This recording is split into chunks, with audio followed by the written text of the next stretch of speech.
Malay ko nga Kayo ay walang asawa? Wala po, wala kang jowa.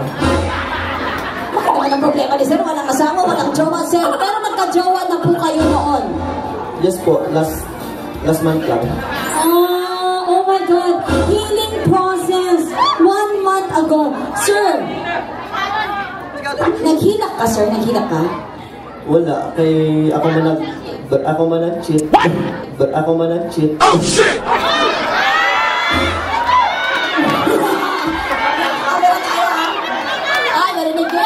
Okay, sir.